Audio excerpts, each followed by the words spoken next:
certainly a disappointed locker room. I think I'm probably more disappointed about the fact that, I don't get a chance to see these guys, many of them, as they move on and graduate, because it's just been an incredible group of guys to be around on a day-to-day basis, what they've committed to and sacrificed to be playing this year. So from that perspective, the game aside, it's a pretty disappointing feeling that we've played our last game. Congratulations to Alabama. They're a fine football team. They made the plays today. Today was about making plays. They made them on the perimeter. Their skill players showed up today, and as they have all year, made it difficult for us. We battled. I thought we did some of the things that we wanted to today, but we simply didn't make enough plays.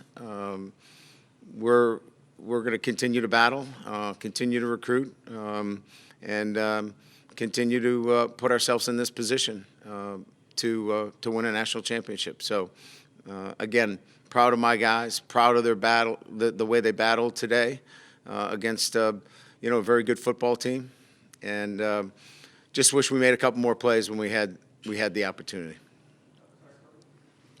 Okay, at this time, we'll go ahead and take questions. Again, please use the raised hand function to indicate you'd like to ask a question. The first question will come from Dennis Dodd. Dennis, your line is open. Brian, after admittedly, obviously getting better and getting back to this place in the playoff, how frustrating is it to just be, sort of in the same place competitive-wise? I don't know what the question is. What's the question, Dennis? How frustrating is it to get to a playoff again and lose by this margin? The margin is not the issue. Losing is losing. And I don't know really what the inference is. This football team battled, and they made a few more plays on the perimeter. I'm not sure really what the question is. When you lose football games, there's a few more plays that you have to make. We had the opportunity. You watched the game. I watched the game. We did not score in the red zone when we had opportunities. We moved the ball into the red zone. We missed a field goal. We had two opportunities in the red zone to score where this would be a competitive football game, and we didn't make enough plays. This wasn't a matter of getting knocked off the ball or not having enough players to compete against Alabama. This was about making plays. And so, I guess everybody needs to continue to carry this narrative that Notre Dame's not good enough. Look at the scores of the games that Alabama's played all year, and I think we need to start to change the narrative a little bit. This team was out there competing and having a chance to win, and proud of the way our guys competed. All right, the next question will come from Pete Sampson. Pete, your line is open. Brian, as you look at it, and you feel like the program has gotten a lot closer, what's the first next step you feel like you guys could take or need to take?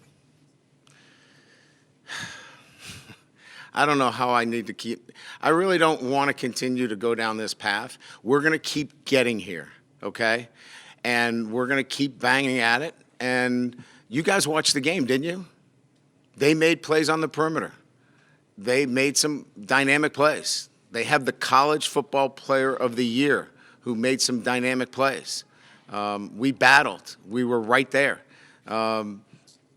So we're going to keep getting back here. And I'm sorry if you don't like it or if the national media doesn't like it, but we're going to go back to work. We're going to keep recruiting, and we're going to put ourselves back in this position again.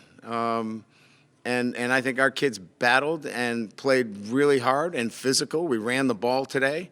And I'm not taking it personal because these questions keep coming up like we have to reinvent ourselves. We were physical today. They were dynamic on the perimeter like they have been all year. This is a really good football team. And we're just going to keep recruiting and keep playing, and we're going to keep putting ourselves in this position. And, that's all we can do. All right, your next question will come from Steve Bolton of WZZN. Go ahead, Steve.